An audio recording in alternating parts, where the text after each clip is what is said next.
یکی را دوست بدارم که دور است، دلی من از فراقش نصبور است. نصیب من بکن آرا خدایا، که با او بودنم شرط و ضرور است. یکی را دوست بدارم که دور است، دلی من از فراقش نصبور است.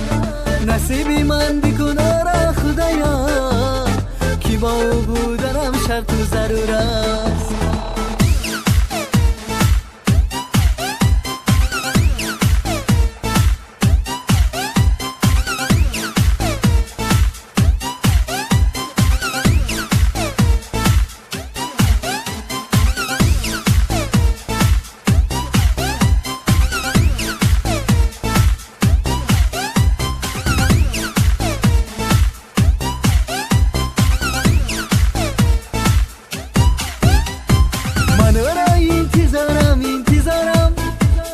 دلم خواهد که باشد در کنارم، مگر آن یار به سوی من بیاید، تمامی غصه ها از دل برارم.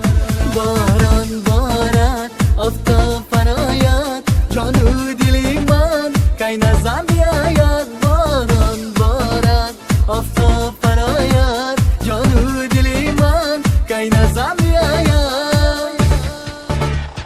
یکی را دوست بدارم که دور است، دلی من از فراقش ناصبور است.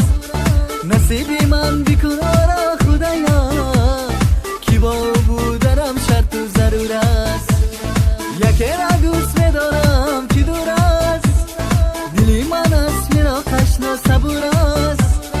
نصیب من بکن آرا خدایا، که با او بودنم شرط و ضرور است.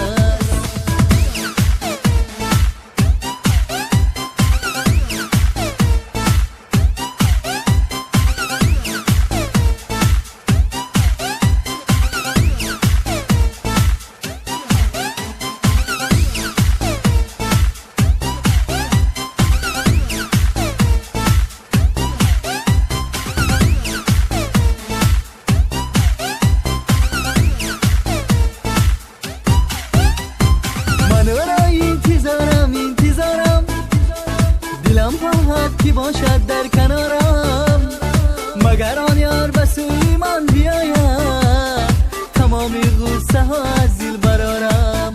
باران بارد آفتاب فراید، جان و دل من کی نزم بیاید. باران بارد آفتاب فراید، جان و دل من کی نزم بیاید. یکی را دوست بدارم که دور است، دلی من از فراقش ناصبور است. نصیب من بکن آرا خدایا، که با او بودنم شرط و ضرور است. یکی را دوست بدارم که دور است، دلی من از فراقش ناصبور است. نصیب من بکن آرا خدایا، که با او بودنم شرط و ضرور است.